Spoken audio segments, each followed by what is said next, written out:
はい、皆さんこんにちは。いつもご視聴ありがとうございます。さて今回は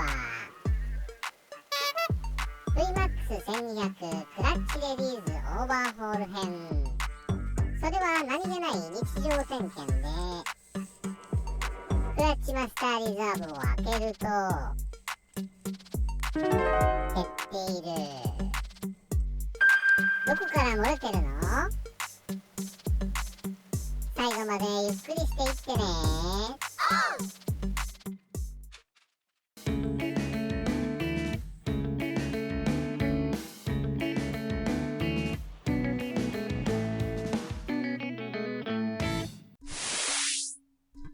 フルードが減っていることに気がついて、少し走って1週間後にまた見てみると、さらに減っているような。ブレーキ側はパッドが摩耗すると自動的に調整されてフルードが減る。しかしクラッチは自動調整ではないし、あれだけのフルード現象は間違いなく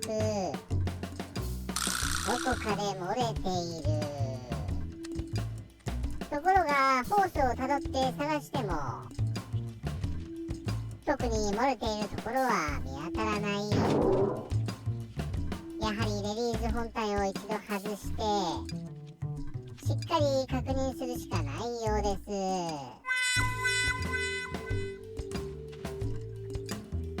今回用意した純正部品はこちら。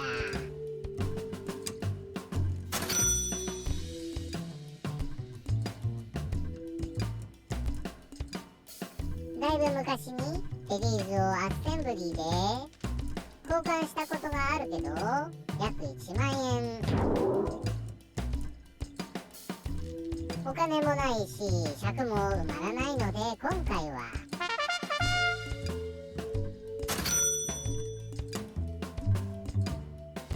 オーバーホールキットにしました。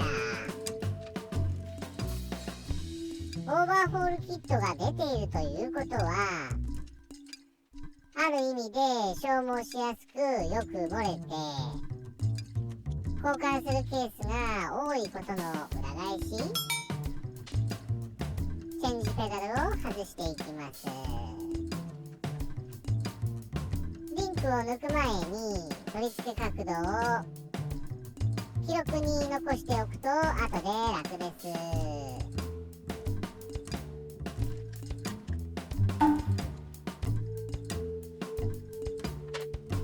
先にエンジンオイルを抜きます。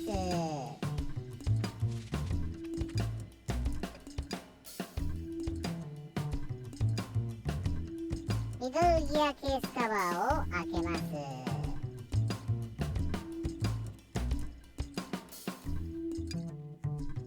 ステップ裏一番下のボルトを抜くとエンジンオイルが出てくるので、オイル受けを用意してから抜きます。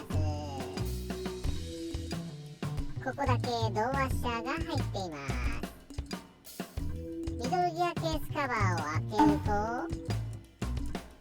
さらに残りのオイルが出てきます。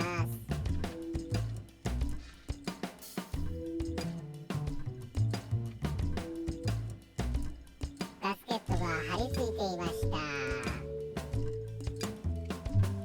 残ったガスケットを掃除していきます。浸透潤滑剤でふやかして、ここはカッターやスクレーパーより小さなマイナスドライバーで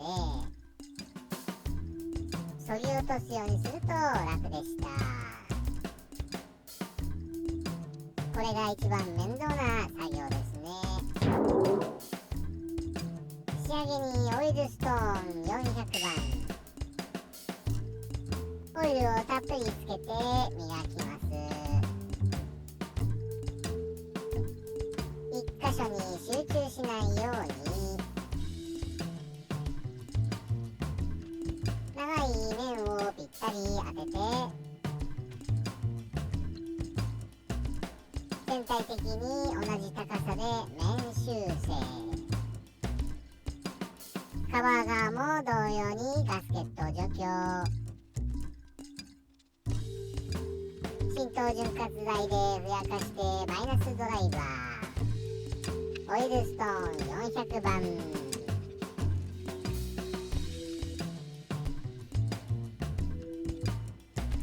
きれいに洗って終了です。よし、OK。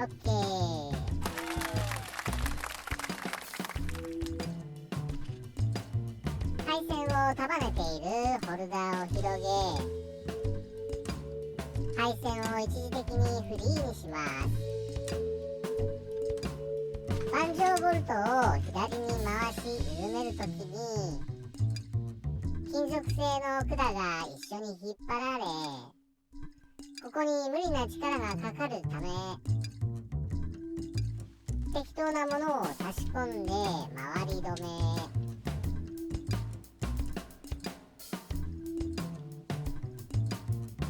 よし、OK。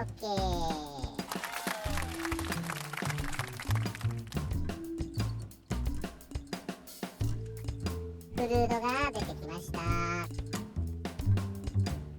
塗装がやられるので車体から離します。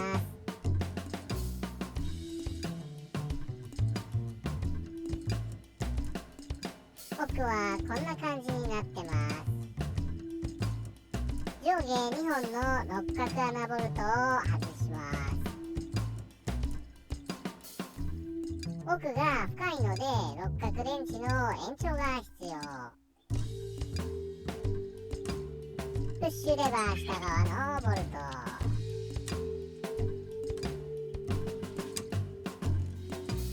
よし、OK。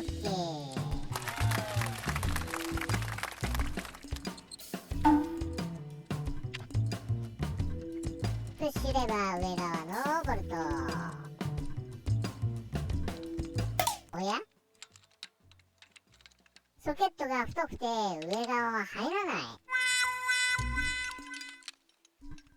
仕方ないので長い L 型レンチに交代。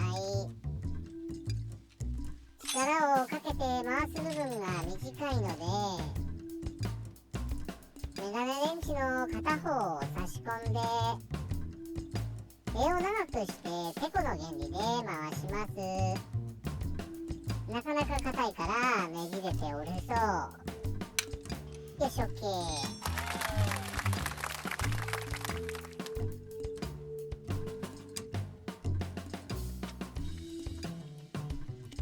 あれ？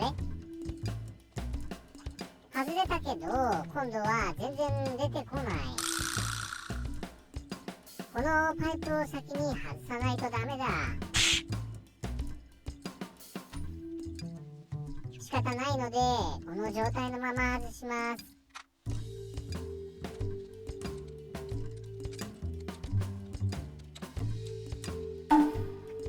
よし、OK。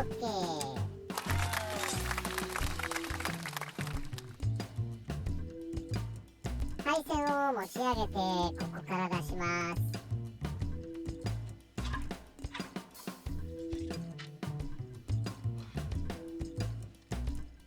一体どこから漏れているのかな？ドロドロのフルードまみれでもはやどこから漏れていたかは判別不能。とにかく分解清掃してみましょう。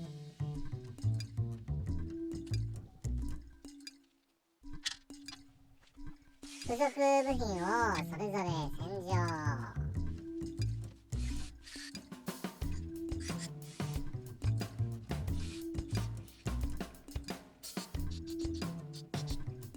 それではいよいよ本体を洗います。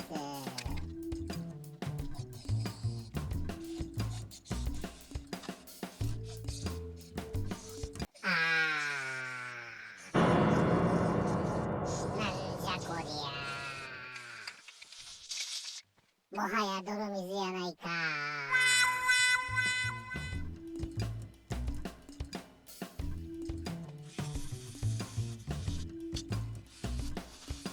水分も吸収していたようで、やはり2年に一度のフルード全量効果、必ずやるべきだと痛感しました。こんな状態で乗っていたなんて。一通りパーツの洗浄は終わったので、レディース本体のシール交換に移ります。レ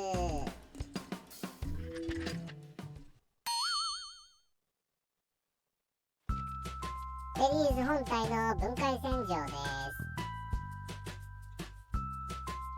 ラストシールを外します。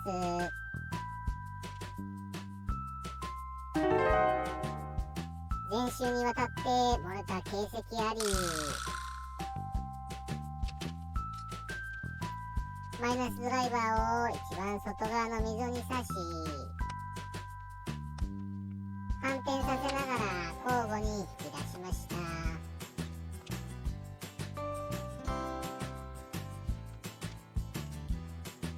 そろそろ手で取れそう。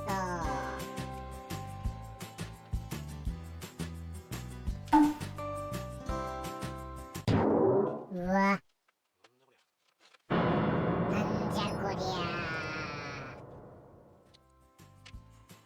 中は茶色に変色し、最悪な状態。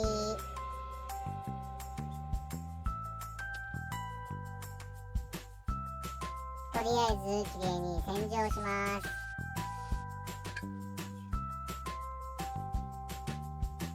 ピストンシールを外します。ピストンの溝を傷つけないように気をつけながらマイナスドライバーでゴムシールだけを引っ掛けて、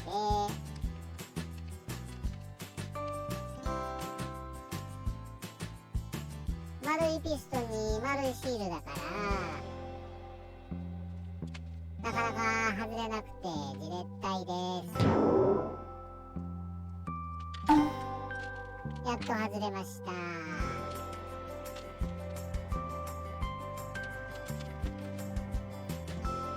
浸透潤滑剤をスプレーして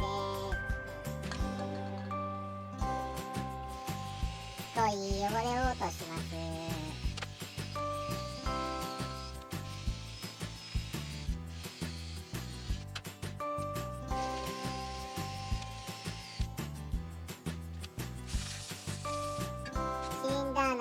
きれいに拭き取って、ラストシール裏側についた汚れと腐食した面を整えます。吸収した水分がアルミを腐食させ、シリンダー内壁もデコボコになっていました。きれいになったピストンに新品シールをつけます。シリコングリスをたっぷり、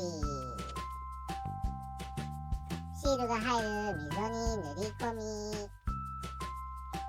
シールをはめ込みます。新旧のシールに変化はあるのか見比べてみましょう。エッジが摩耗していて角度も変化。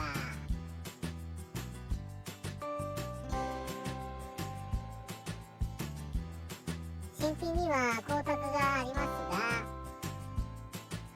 古い方は猫が爪を研いだような縦傷。この縦傷から染み出ていたようです。そして溢れたフルードが壁を伝い、エンジンの塗装が剥がれていました。さらにエンジン下をよく見てみると、黄色い汚れの跡があり、漏れたフルードがエンジンの熱で瞬時に蒸発していたようです。紙やすり旋盤で内壁を磨きます。浸透潤滑剤をスプレーしてシールが触れる本体内壁、アルミが腐食してデコボコになっている。磨いて気密性を復活させます。続いて2000番、振動潤滑剤をスプレーしてできるだけ表面に仕上げます。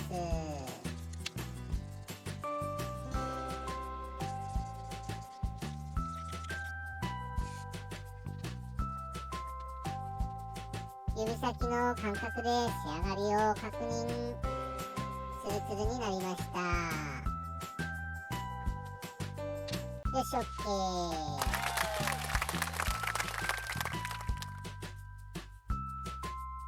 シリコングリスを内壁に薄く塗り、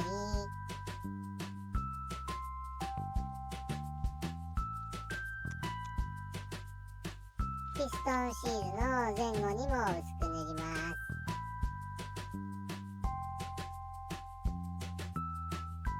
ピストンをゆっくりケースに戻します。ピストンシールのリップが内側に収納されるように少し回転の力を加え、ゆっくり押し込んでいきます。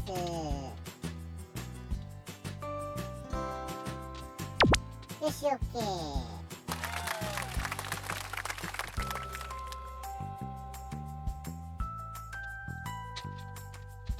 リップが前後する部分にグリスを追加。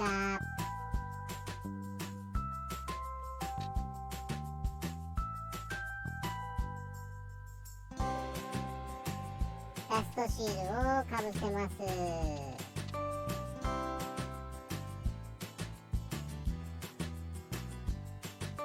外側の溝に引っ掛けるように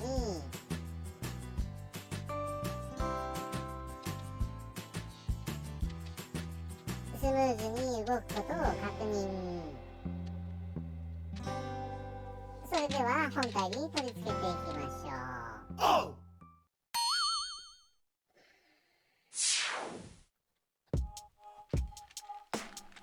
レディーズ上側のボルトを外すときにソケットが太くて入らなかったので、新しくこれを買いました。ロングヘキサゴンソケット2面幅 5mm。 なかなか店頭では売っていません。プッシュロッドを押す中央部分にシリコングリスをたっぷり盛ります。すぐに外せるワイヤーを上の穴に通し、レディーズを吊るすようにしました。配線の下をくぐらせて奥に入れます。レディーズの向きや位置を定めたり、ボルトを通すまで保持したり、ワイヤーで吊るすと何かと楽です。先に下のボルトを仮止めしておいて、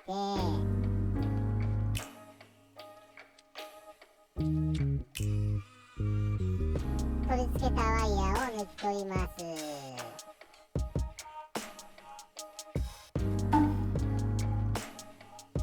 上側のボルトを締め付けます。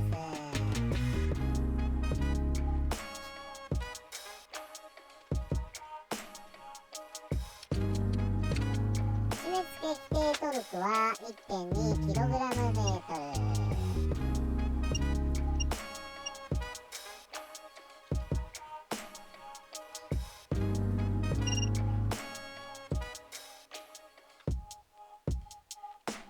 プッシュレバー下側。よし、OK。プッシュレバー上側。よし、OK。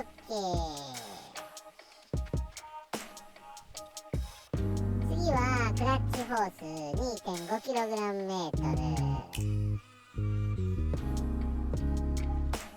新品の銅ワッシャーを入れて、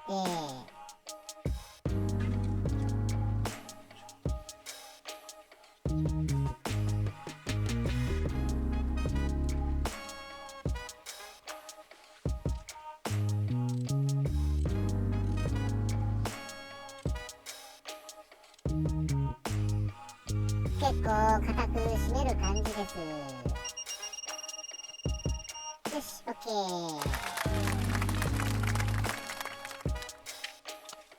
クラッチパイプの盤上ボルトに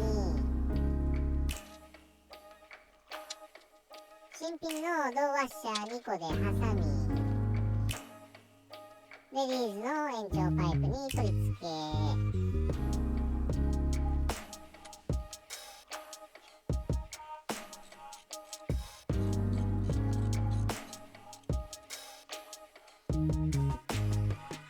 そしてクラッチホース 2.5kg メートル。よし OK。 ミドルギアケースカバーを取り付け、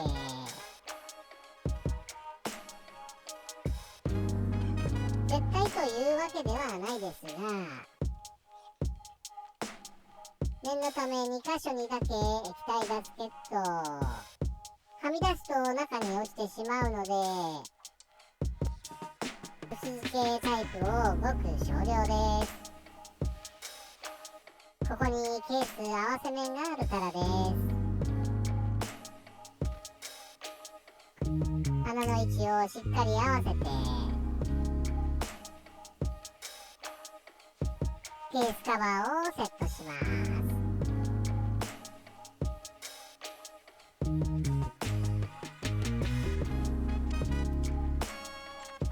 ボルトとシフトリンクを戻します。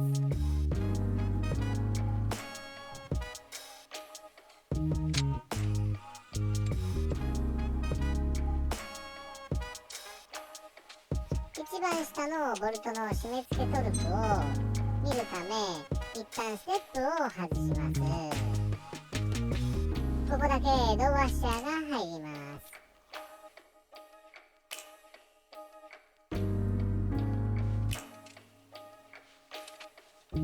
ここは対角線順に 1.0kg メートル。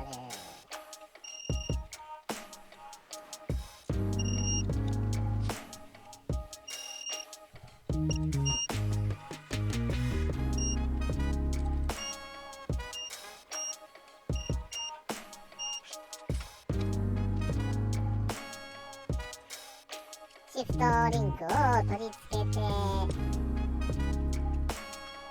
ステップを戻します。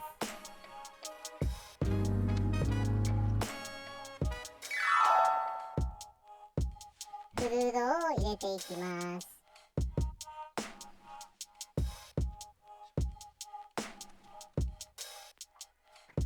ダイヤフラムが伸びきっています。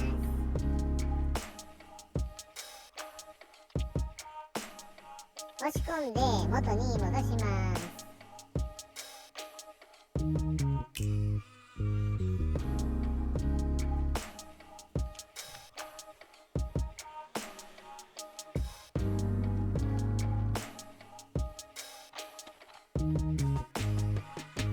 こぼれて他につかないように養生。ブレーキフルードドット4、部屋抜き作業に入ります。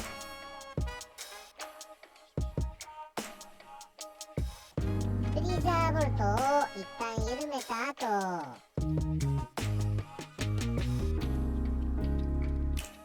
90度くらい回すと閉まるところで 8mm メガネをつけたまま、フリーザーボルトにホースをつけて、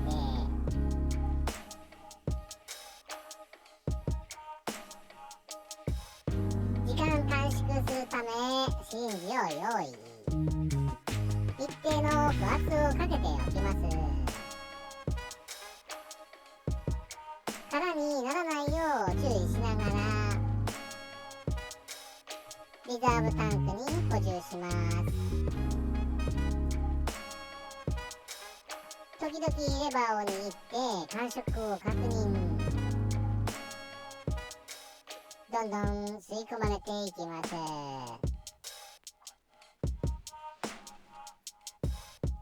上からも気泡が出てきます。ラッチの通常の感触を確認したら、クラッチレバーを握ってフリーザーボルトを開けてを繰り返し、下のホースから気泡が出なくなったら上限まで入れて終了です。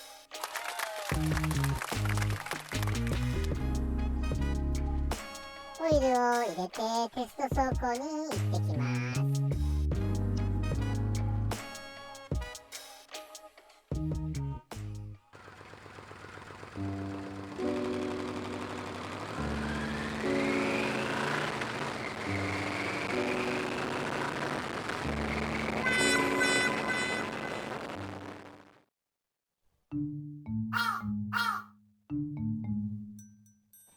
走った後に日にちを置いて、果たしてキープされているでしょうか。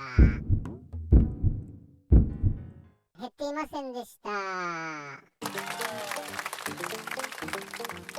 今回は腐食したレディーズ本体の再使用、シールのオーバーホールキットということで一抹の不安がありましたが、大成功。ケースカバーからのオイル漏れもないようです。また見てね。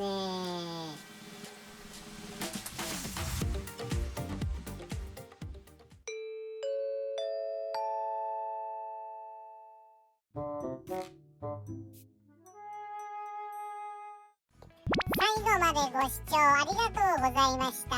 もしよかったらチャンネル登録、コメント、評価お願いします。